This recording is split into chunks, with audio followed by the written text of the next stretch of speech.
Fala pessoal, tudo bem? Vamos começar aqui uma nossa aula aqui de contabilidade pública, ok? Nessa aula a gente vai conversar um pouco sobre as demonstrações contábeis aplicadas ao setor público. Isso sim, a gente tem nomes diferentes aí para as demonstrações que são utilizadas no setor público, no PCASP, né? No plano de contas aplicado ao setor público, na contabilidade aplicada ao setor público. Então vamos lá. O que é que vamos ver aqui, né? O tema essencial é que é mais do mesmo, né? A Lei 4320 e o MCASP, né? Que é o Manual de Contas Aplicadas, ou melhor, o Manual de Contabilidade Aplicada ao Setor Público, né? Desenvolvido aí pelo STN, né? Secretaria do Tesouro Nacional. Então, o objetivo é basicamente explicar um pouco mais sobre essas normas e, em seguida, vamos ter vamos assim, um trunfo, né? Que é a Lei de Responsabilidade Fiscal, né? Que vai vir com a próxima aula. Esse assunto aqui ele é um pouco repetitivo, porque de certa forma ele vai tomar como empréstimo aí as normas gerais de contabilidade. Então vamos lá, né? Demonstrações contábeis, nada de novo aqui, é o conjunto de demonstrativos exigidos por normas, abordando aspectos orçamentários, econômicos, financeiros e físicos. Os demonstrativos são quadros contábeis com dados e os relatórios são um pacote demonstrativos, que inclui ali os resultados e informações complementares, como as notas explicativas. Esse aqui é o basicão aqui sobre as demonstrações contábeis estatais, né? Então, esse conjunto específico, ele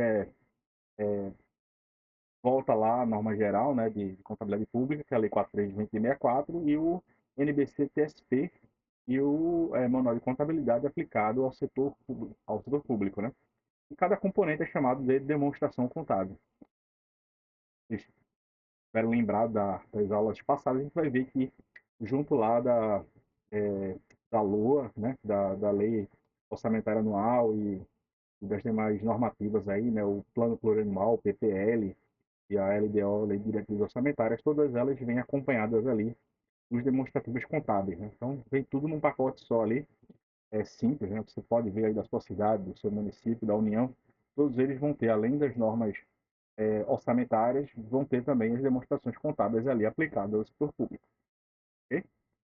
Então, quais são os tipos de demonstrações? A gente vai ter os demonstrativos, que é a primeira parte, a demonstração, o comparativo, interessante esse comparativo, porque ele compara ali principalmente o fluxo de arrecadação de um ano para o outro, e o balanço. E a gente tem três tipos de balanço, né? O balanço geral anual, o relatório de gestão fiscal e o relatório resumido de execução orçamentária. Lembrando que a execução orçamentária não tem nada a ver com o que a gente lembra aqui de processo civil, né? E de gente que está sendo executado na justiça. A execução orçamentária é simplesmente a maneira, de acordo com a lei, que o gestor público ele vai transformar aquele dinheiro que está na lei orçamentária, na conta do Estado, em bens e serviços, né? Através de licitação, pagamento de servidor, né?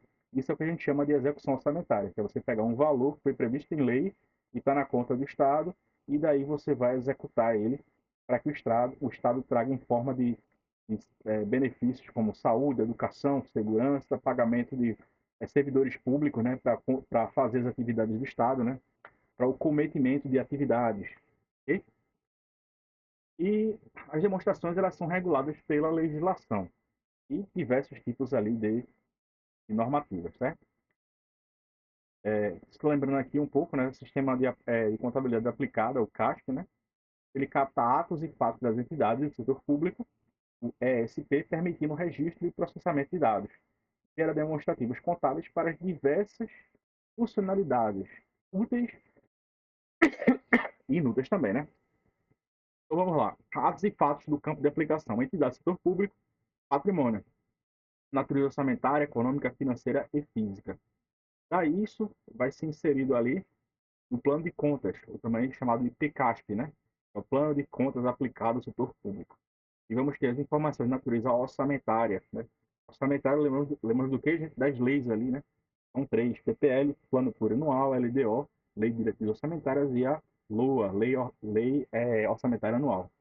E também vamos ter as demonstrações contábeis, né? De natureza patrimonial. Lembrando que existe essa dualidade, né? A legislação que advém, ou melhor, os relatórios contábeis que advêm da própria legislação, que é que é de acordo com a Constituição e a lei geral, e a contabilidade aplicada ao setor público, né? As duas andam em paralelo. E as informações de natureza de controle, custos e compensação. É, então, os relatórios, vamos ter o BGA, RGF, RREO, né, que é o relatório resumido da execução orçamentária, RGF é relatório de gestão fiscal, e o PCASP, o plano de contas aplicado ao setor público. E o BGA é o balanço geral anual. E no final disso tudo vamos ter as notas explicativas. Então vamos lá. O sistema do CASP produz relatórios demonstrativos contábeis que podem ser publicados tanto internamente quanto externamente pela ESG, né? ESP. Vamos ter o balanço geral anual, relatório de gestão, relatório resumido, o RREO, ok? Processamento de transações. Segundo a NBC-TSP11, as demonstrações contábeis resultam do processamento de uma grande quantidade de transações ou eventos.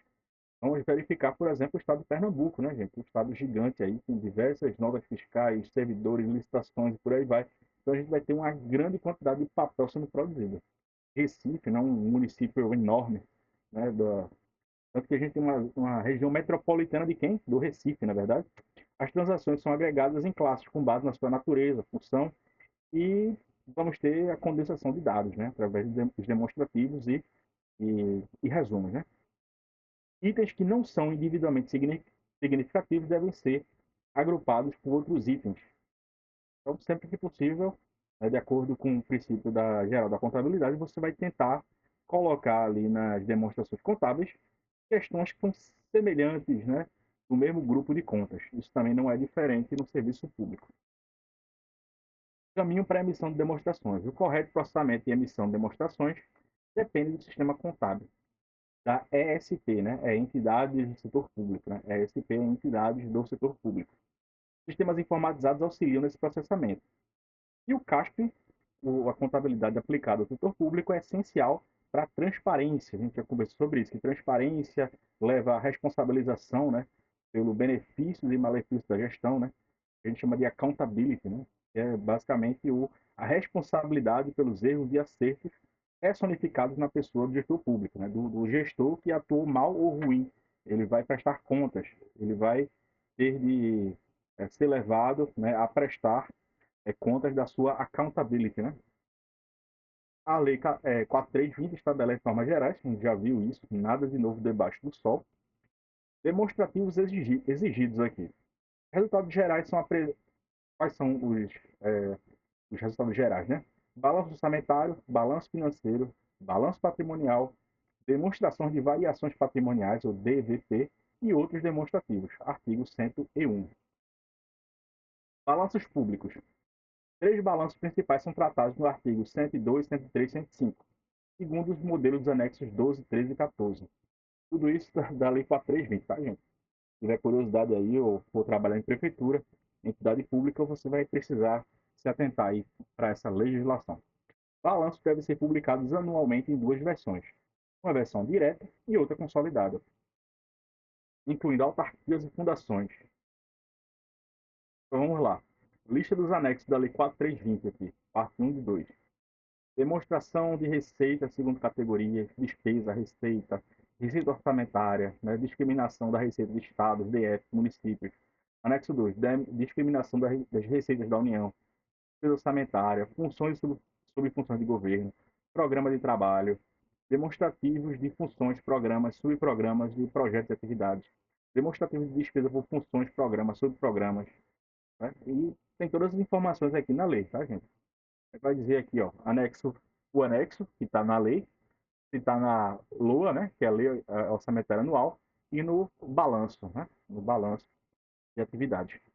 Vamos ter aqui, né, balanço orçamentário, balanço financeiro, balanço patrimonial, demonstração de variações patrimoniais, a DVP, demonstração de fluxos de caixa, demonstração de mutações do patrimônio líquido, DM, PL, resultado econômico, ok? Então, isso tudo aqui vai estar na nossa legislação. E a gente tem aqui o síntese dos conteúdos, né, dos demais demonstrativos. Vamos ter uma série de demonstrativos aqui, como demonstração da receita e despesa segundo categorias econômicas, especificação de despesa, programa de trabalho, demonstrativos. Isso aqui tudo está no nosso material. Fica aqui, a gente não vai cobrar isso aqui na prova, então fica aqui a curiosidade para que você possa aí ler posteriormente e se atualizar. Visão geral normativa. A análise pode ser feita com cada demonstrativo individualmente, comparações entre múltiplos demonstrativos e vários períodos indicadores estatísticos. Por quê? O serviço público ele vai necessariamente despertar interesse, principalmente das categorias econômicas. Então, faz sentido você comparar um ano com o outro para prestar contas, para verificar o aumento da receita de despesa pública, do grau de inflação, do grau de endividamento público, tudo isso é de interesse geral da nação. Normas e atualizações. A NBC-T 16.6R1 definiu demonstrações contábeis do setor público e, posteriormente, passou a ser atualizada. A NBC 16, atualizações aqui, NBC 11, 12, 16, 17. Então, para quem for prestar concurso aí para o serviço público, precisa se atentar para isso. O que é que nos interessa para essa aula? Abrange demonstrações conforme a Lei 4320, inclui balanço orçamentário, balanço financeiro, balanço patrimonial, demonstração das variações patrimoniais, demonstração de fluxo de caixa, demonstração das mutações do patrimônio líquido e as notas explicativas. Né? Isso aqui é o que nos interessa para essa aula. Então, vamos lá. Cabeçalho da demonstração anual municipal aqui. Estado membro, então, se é Pernambuco. É Pernambuco, município de onde? Cachoeirinha. Poder responsável, né? Lembrando aqui que cada entidade aqui na prefeitura vai ter o seu próprio balanço, né? Você vai ter autonomia ali, orçamentária ali, do executivo e legislativo, né? Municipal. Então, poder responsável, relatório, título demonstrativo, né? Abrangência em termos de administração pública, anexo base, exercício financeiro. Exemplo fictício, estado de exemplo, município de Exemplópolis, prefeitura municipal, balanço anual, balanço orçamentário. Orçamento fiscal e da Seguridade Social consolidado, anexo 12 da Lei 4320, exercício 2018. Milhares de reais aqui. O balanço orçamentário é o quadro contábil que apresenta em duas seções, também chamado de receita previstas e realizadas, assim como as despesas fixadas e realizadas. O objetivo é igualar somas opostas e demonstrar o déficit ou superávit. Ele é regido aqui pela Lei 4320 e deve demonstrar receitas e despesas em comparação com os valores realizados.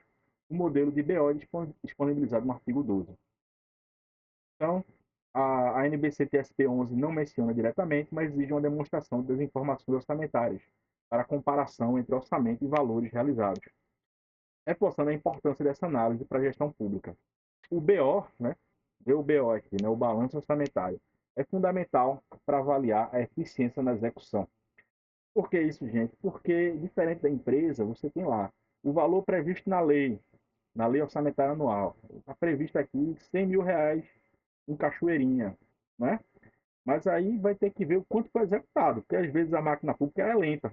Então, muitas vezes não consegue ser executado. Licitação travada, né? Funcionário público ali, muitas vezes, que vem por comissão. Então, a pessoa não sabe nem para onde começar, não sabe nem como fazer um edital de licitação. Infelizmente ou felizmente isso acontece, né? A pessoa está ali, um cargo de chefia, assessoramento, não tem a mínima ideia. Num dia ele estava ali fazendo a campanha, no outro ele está com um cargo técnico ali dentro da secretaria do municipal e não tem a mínima noção de como é que executa isso daí, né? Então vamos lá. Síntese do balanço orçamentário e sua apuração de resultados. Receita e despesa. Previsão inicial, previsão atualizada, né? Executada, empenhada, né? Uma coisa é empenhada. Você tem lá no orçamento público, tem R$ 100.000. Você empenha determinado valor para uma secretaria, né? Aquele empenho vai estar, você destina o valor que está no orçamento para uma secretaria. E a secretaria, como é que ela vai liquidar esse empenho? Por meio de licitação, pagamento de folha, né? Toda essa questão. Você empenha o valor. Significa que você tem, é que nem uma planilha de condomínio, né? Você tem a previsão ali de quanto foi arrecadado ali, o quanto vai ser arrecadado de parcela de condominial, mas vai estar empenhado ali, ó. Está empenhado tanto para pagar salário do porteiro, né? Para pagar salário do prestador de serviço de jardim, é, eliminação de pragas, né? O pessoal que trabalha ali com controle de pragas, rato, barata, tudo isso, né? Então, da mesma forma como você tem um empenho ali numa entidade, no condomínio, você também tem que ir na prefeitura. Tem que ir na prefeitura é tudo por lei, né? Então, a prefeitura vai destinar tanto para a secretaria tal. Então, você tem um empenho daquele valor do orçamento geral para aquela secretaria específica para ela executar ali conforme o plano de trabalho do gestor político, né? Que é pagamento de salário, licitação, né?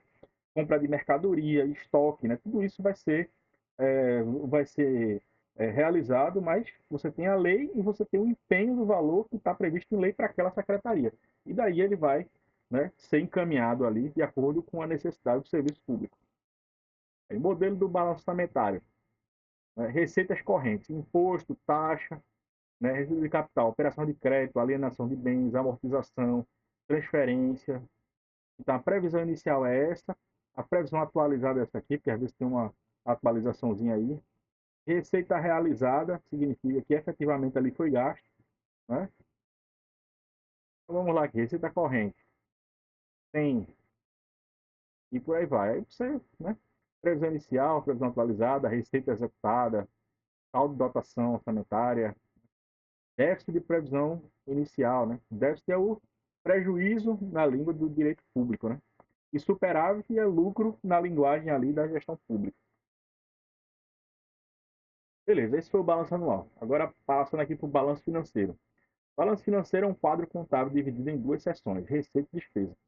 Ele representa as entradas e saídas de numerário, demonstrando a operação de tesouraria e dívida pública, e iguala os saldos, né, de caixa inicial existente. Base legal, a Lei 4320, e o BF, né, o balanço financeiro, deve demonstrar a receita e a despesa orçamentária, além dos recebimentos e pagamentos extra-orçamentários. Então, você tem coisa extra-orçamentária lá, né? Um exemplo aqui, pagamento precatório, né? Tem que pagar lá, a pessoa entrou com ação, né? Aí você precisa destinar lá, que é extra-orçamentário. Saldos do exercício anterior que se transferem para o próximo.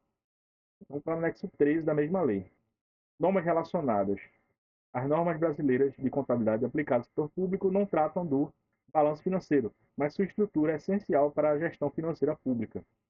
O BF é crucial, né, o balanço financeiro, para monitorar a saúde financeira. Então vamos lá aqui, né? Os ingressos, exercício atual anterior. Isso aqui muitas vezes está na lei. Se você for no site da prefeitura lá, você vai ter isso, né?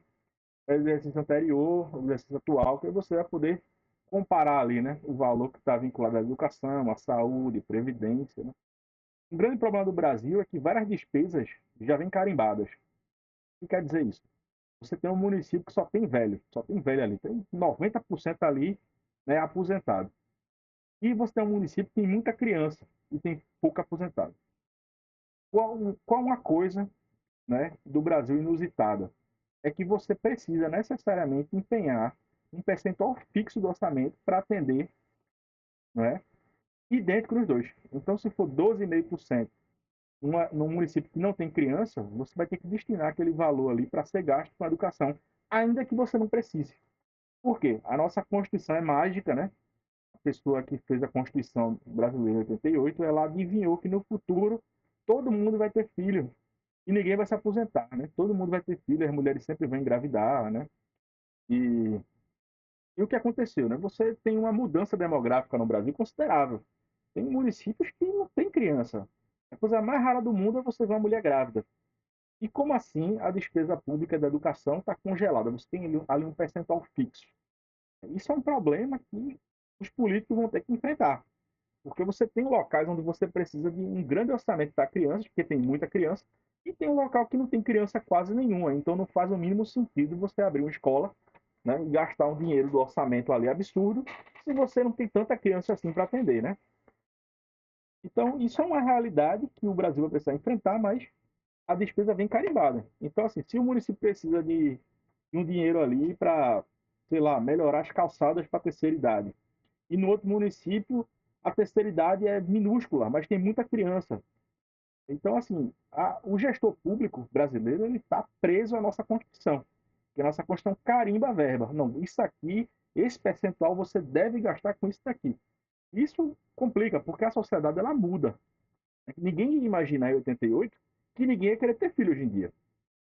E que todo mundo iria, né, ter poucos filhos, iria querer se aposentar.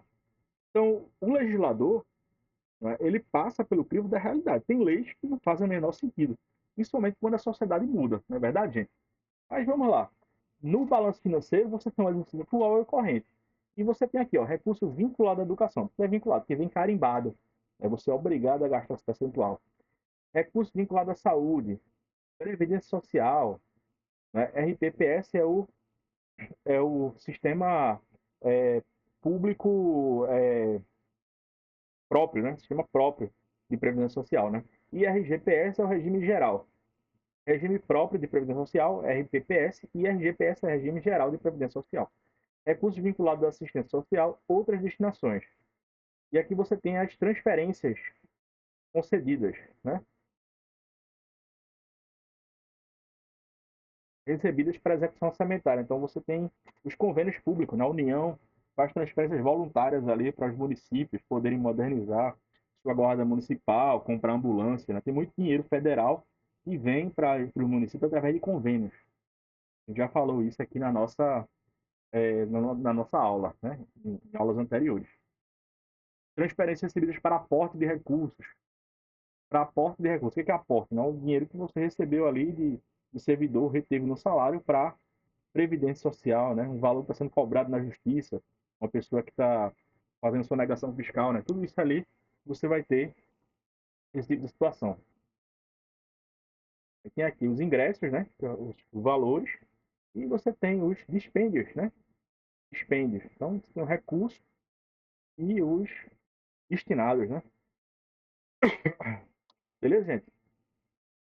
Então, o balanço financeiro, nosso BF aqui, receita orçamentária realizada, despesa orçamentária executada, recebimento de pagamentos, extra-orçamentários, transferências financeiras, saldos. Classificação: receita ordinária e receita vinculada. Receita ordinária é recurso com livre alocação. Então você tem ali uma liberdade de gestor público, né? Você vota no político tal porque ele vai fazer algum serviço, promete uma praça, promete um ciclo turístico ali melhor, principalmente em cidade histórica, né? Não, vamos conservar, vamos melhorar o espaço público do turismo e tal. Nada disso vem amarrado, né? Você vota num político porque você sabe que ele tem determinadas preferências por determinados setores e vai agradar de forma ali diversa, né? Cada político tem sua proposta. Entretanto, isso vai estar aqui na receita ordinária. É o valor que o político vai poder dispor ali, de acordo com a sua liberdade para o qual foi eleito. Né? Ele tem um programa de governo e as pessoas votam nele por causa disso. Mas a gente já tem a receita vinculada. O que é vinculada? Aqui é vir carimbada.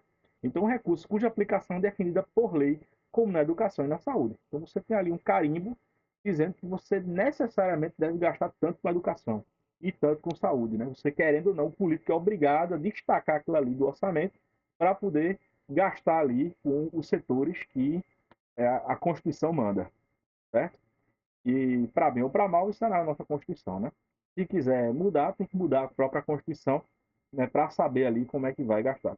E se o político não gastar, gente, com educação básica nem com saúde, ele pode responder, inclusive, criminalmente, porque ele vai estar ali predestinando, né, dando um destino diverso do que a nossa Constituição iluminada manda, né? Se no município não tinha nenhuma criança, o problema é do político. Você que se vire aí para gastar esse dinheiro, mande seu secretário lá para a Bahia para fazer um congresso, porque você é obrigado a gastar aquele valor até o fim do mandato. Senão, quem vai preso é o político. Então, o político simplesmente manda ali, né, por incrível que pareça. Ah, não precisa, não, mas você é obrigado a gastar, porque a nossa Constituição manda você gastar aquele valor ali. Ok? Classificação: receita ordinária vinculada. Identificação de vinculação, feita através do mecanismo de fonte de destinação, que mostra como as despesas orçamentárias são financiadas conforme a sua destinação legal. Regime de caixa. Todos os ingressos, sejam orçamentários ou extra-orçamentários, são realizados pelo recebimento de disponibilidades, caixa e equivalentes em caixa. Todos os expêndios orçamentários são concretizados pela saída de disponibilidades. Então, gente, a despesa orçamentária pertence ao exercício financeiro, as despesas nele legalmente empenhadas. No final do ano, é comum que uma parcela da despesa já tenha sido empenhada. Ok? Então, pertencem ao exercício financeiro. Então, vamos lá aqui. Síntese das movimentações. Saldo final, saldo de espécie. Ingresso, né? Isso aqui tudo, né? RO, receita orçamentária, transferências financeiras recebidas, REO, recebimento extraordinário, menos os dispêndios. Dispêndios é o quê? O DO, despesa orçamentária, o TFC aqui, transferências financeiras concedidas, e o PEO, pagamentos extra-orçamentários, né? Então, é assim que é feito aqui as, né, as movimentações. Conceito de restos a pagar. Despesas empenhadas, mas não pagas até dia 31 de dezembro são consideradas aí restos a pagar. Restos a pagar é venceu ali aquele exercício, vai pagar no outro orçamento. Aí você vai carimbar como resto a pagar. A Lei 4.320 estabelece que os restos a pagar do exercício serão computados na receita extra-orçamentária. E o ajuste no balanço financeiro. A parcela da despesa não paga é considerado um ingresso extra-orçamentário. E o balanço financeiro equilibra ingressos e despesas, permitindo a apuração de resultados financeiros. Ok? Então, restos a pagar. Receitas incluem contas para processados e não processados, representando despesas empenhadas e não pagas a 31 de dezembro. E os pagamentos de restos a pagar desses anteriores considerados extra-orçamentários.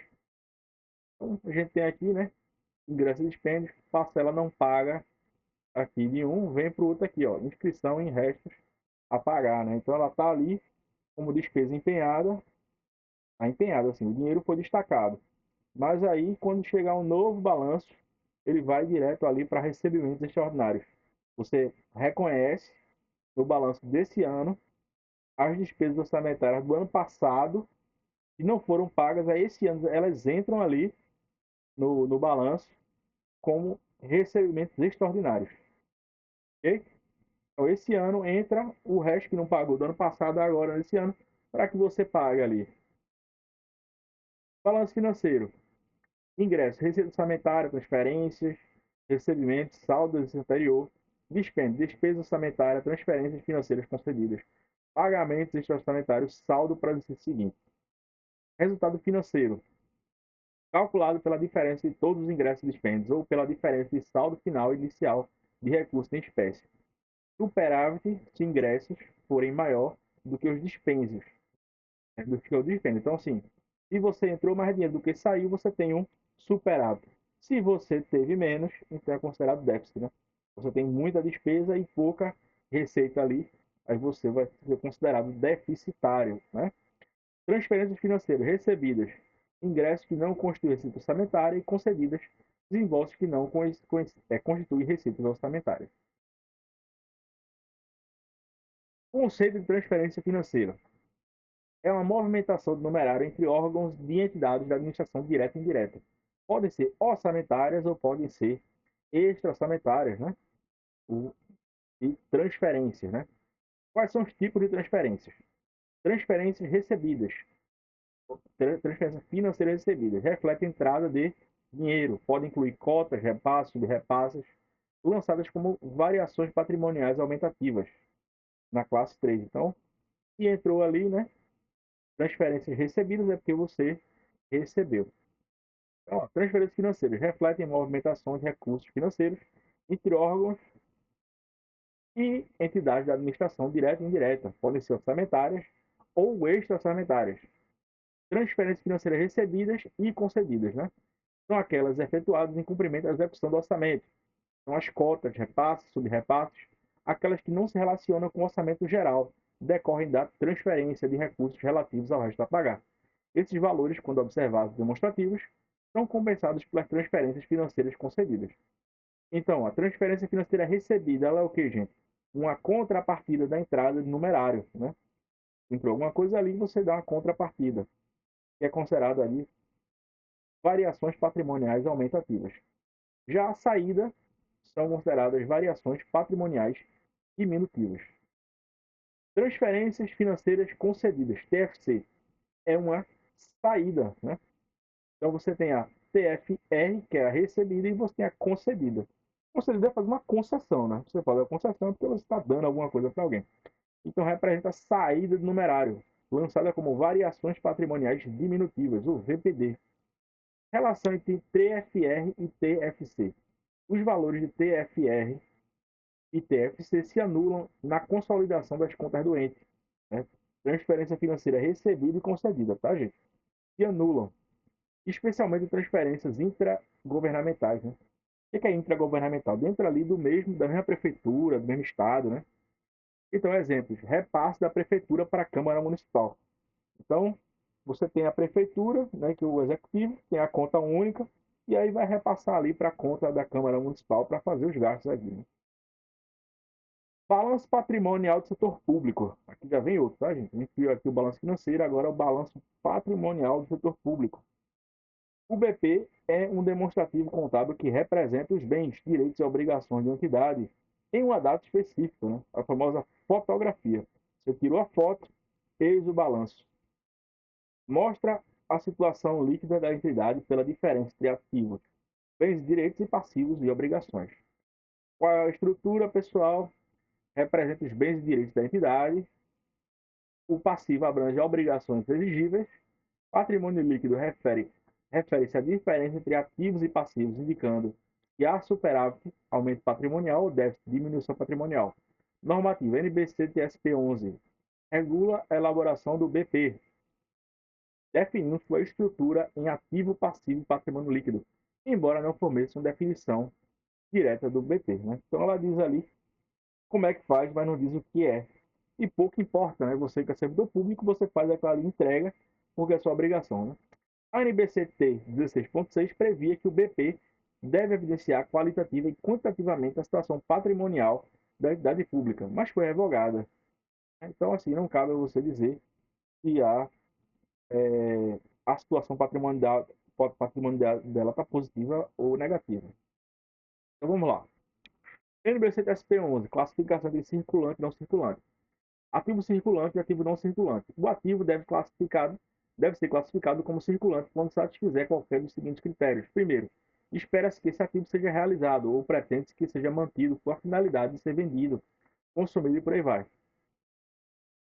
O ativo está mantido essencialmente com a finalidade de ser negociado. Espera-se que o ativo seja realizado até 12 meses, né, para ser circulante ou não circulante, tá, gente? É bem parecido aqui, né? Nada de novo debaixo do sol. O ativo seja caixa ou equivalente em caixa, conforme definido no NBC-TSP 12, a menos que sua troca ou uso para pagamento se encontre vedada durante pelo menos 12 meses. Já o passivo deve ser classificado, né? Espera-se que o passivo seja exigido durante o ciclo operacional normal. O passivo está mantido essencialmente para a finalidade de ser negociado. O passivo deve ser exigido no período de até 12 meses após a data das demonstrações contábeis ou a entidade não tem direito incondicional de diferir a liquidação do passivo durante pelo menos 12 meses após a data do balanço. Os termos de passivo, que podem, à opção da contraparte, resultar na sua liquidação por meio de emissão de instrumentos patrimoniais, não devem afetar sua classificação. Todos os outros passivos devem ser classificados como não circulantes. Ok? Então, circulante é esse aqui, fora desse aqui é não circulante. Demonstração das variações patrimoniais, chamado DVP. Segue aqui, gente, outro tipo de informação contábil aqui, né? A DVP, conforme a Lei 4.320, representa alterações no patrimônio de uma entidade pública, tanto que decorrem da execução orçamentária, quanto as independentes dela, indicam o resultado patrimonial do exercício. As variações patrimoniais, ou VPs, né, representam mudança no valor dos elementos do patrimônio público. Podem ser qualitativas, mudança na natureza dos bens e direitos, e quantitativas, alteração nos valores que impactam no saldo do patrimônio líquido. Classificação. Você vai ter a variação patrimonial aumentativa, também chamada de VPA, a gente já viu isso lá em cima, resulta em um aumento do PL, e variações patrimoniais diminutivas, que resultam em uma redução do PL, né, que é o patrimônio líquido. Esses elementos são fundamentais para entender a saúde financeira e patrimonial das entidades do setor público. Então, a NBC-TSP 11 se refere como a DVP, que seriam as variações patrimoniais do setor público, né? Como demonstração do resultado e aborda seus conteúdos, que incluem todas as receitas e despesas reconhecidas num período contábil. Classificação aumentativa e diminutiva. Né? Aumentativa é receita e VPD, despesa. Comparação com o DRE aqui. Vamos comparar um pouquinho com o DRE aqui. É sempre bom a gente fazer a comparação da contabilidade aplicada ao setor público e a contabilidade geral, né, gente? Então, similar à demonstração do DRE, nas empresas, a DVP apura superávites e déficits, enquanto a DRE foca o que em lucro e prejuízo. Setor público tem lucro? Não. Tem prejuízo? Não. Mas em empresa pública já é contabilidade privada, tá, gente?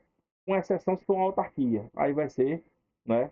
Não vai ter lucro nem prejuízo. Mas se for empresa pública, vai ter lucro e prejuízo sim, mas não sendo empresa pública, vai ter déficit ou superávit, que é a mesma coisa, né? Economicamente, matematicamente, é a mesma coisa que lucro ou prejuízo, ok? Mas é a mesma coisa. Então, é composta por duas seções: variações patrimoniais diminutivas e aumentativas. E normas e orientações, a DVP deve seguir o modelo anexo 15 da lei qual, gente? 4320. 4320 é a lei geral, né? A lei geral que trata ali da contabilidade pública, ok? Vamos lá, DVP, variações patrimoniais quantitativas, VPA e VPD, né? Aumentativa e diminutiva.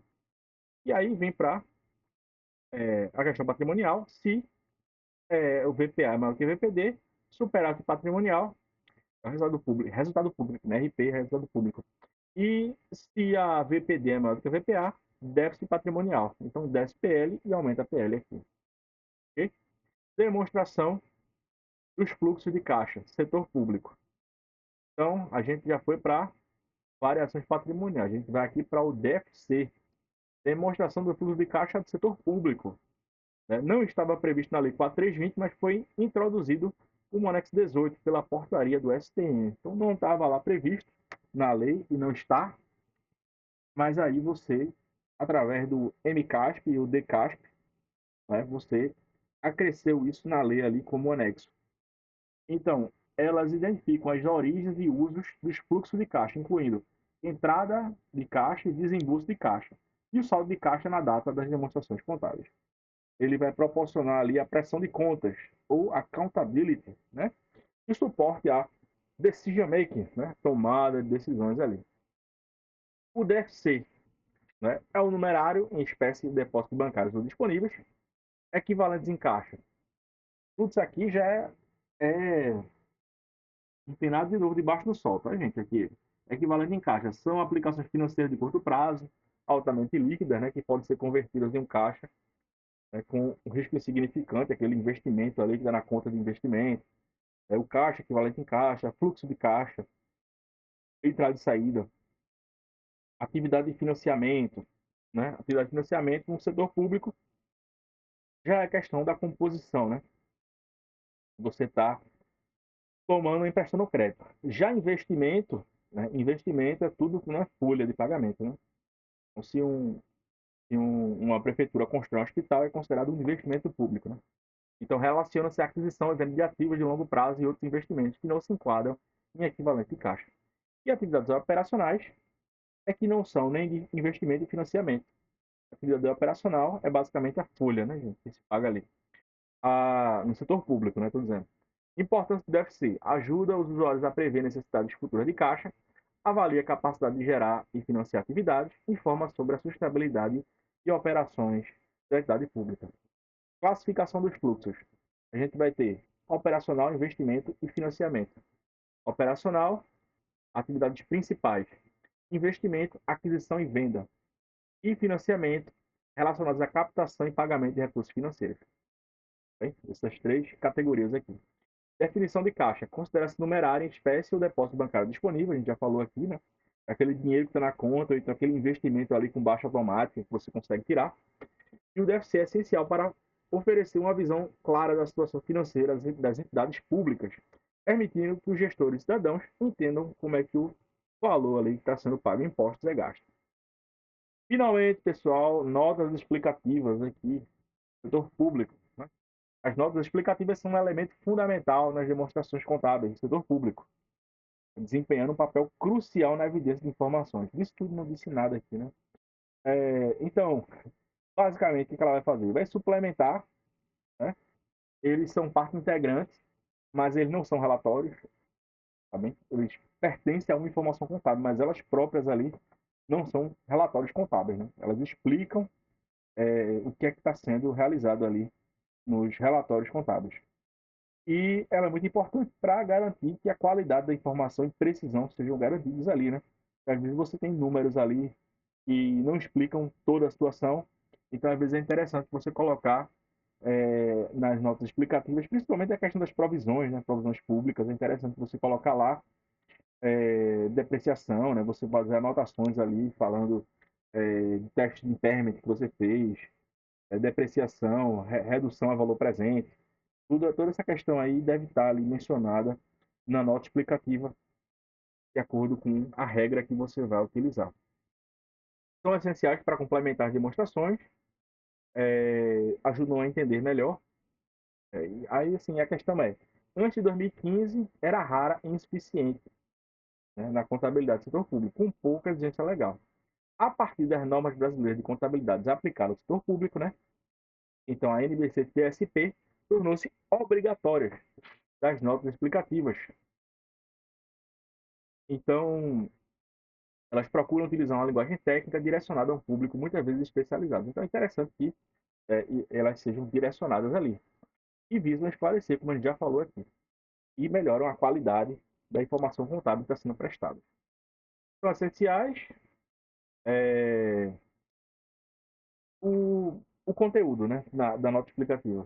Pode incluir fatores que influenciam opiniões sobre informações financeiras. Tem muitas questões que são dúbias ali que precisam ser explicadas, principalmente para o grande mercado, que vai interpretar a solvência do município, do estado, para efeito de uma grande empresa de querer participar de uma licitação. Vai muito sobre a questão do endividamento público, né? Se aquele estado está com tantas dívidas, não faz sentido eu, por exemplo, participar de uma licitação e correr o risco ali de ficar com o meu crédito preso, né? Que eu vou esperar um precatório para receber. Então não faz muito sentido.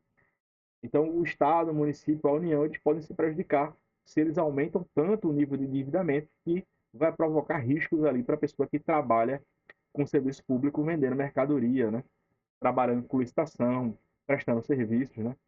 Então, isso é um risco. Então, para você entender como é que o risco está sendo corrido, como é que está sendo administrado, é interessante que a nota explicativa ela coloque dentro da razoabilidade o risco que você vai ter na hora que você for negociar com aquele ente público. Principalmente para quem trabalha com licitação. Né? Você tem ali uma grande empresa, né, que vende, um exemplo, material hospitalar. Você vai vender aquele material que muitas vezes é cotado em dólar para um município, para um estado. Se você não se atentar para o nível de endividamento, ele pode simplesmente dar um calote. Aí, tá bom, cobra lá na justiça, né? Entra lá com com ação de cobrança para receber daqui a 4, 5 anos, muitas vezes o valor defasado, porque o Estado, quando ele te paga, ele não vai te pagar pela variação do dólar, se o dólar aumentar. Ele vai te pagar pela Selic, né? E muitas vezes a Selic é um risco, porque você está diante de uma operação em que você se submete a um contrato público que tem índices públicos, e se o Estado ele é tão arriscado assim para você fazer operações, é melhor você não trabalhar com ele. Porque se você fizer uma operação de um risco tão grande, a sua empresa pode quebrar, não receber, né, e você fica lá com o seu precatório. E quando receber, não vai lá ser grande coisa. Então você pode correr esse tipo de risco ali ao negociar com o setor público. Qual a relevância? Desempenha um papel vital na transparência, prestação de contas, né? E garantir uma informação mais completa. Conclusão do tema, pessoal: demonstrações contábeis, legislação, a nossa lei velha de guerra aqui, a Lei 4.364, normas brasileiras de contabilidade, NBC-TSP, principalmente a NBC-TSP 11, 12 e o MCAF, né, o Manual Aplicado ao Setor Público. Né? Quais são as principais demonstrações que a gente falou aqui? Balanço orçamentário, balanço financeiro, DVP, DFC, DMLP e nota explicativa. A gente falou sobre todos esses hoje aqui, certo? E na próxima aula a gente vai conversar sobre a lei de responsabilidade fiscal. Então você que ficou até aqui, se tiver dúvida, manda lá um e-mail para mim, tá bem? Espero que vocês tenham compreendido. Assistam mais de uma vez se tiverem qualquer tipo de dúvida ali, né? Às vezes eu falo uma coisa meio corrida, mas é interessante você entender um pouco, às vezes bota numa velocidade mais baixa, porque aí eu vou explicar com mais um pouco mais devagar, né? Vou explicar rápido aí, mas é isso. Então, próxima aula, LRF, e até a próxima, pessoal. Um abraço. Tchau, tchau.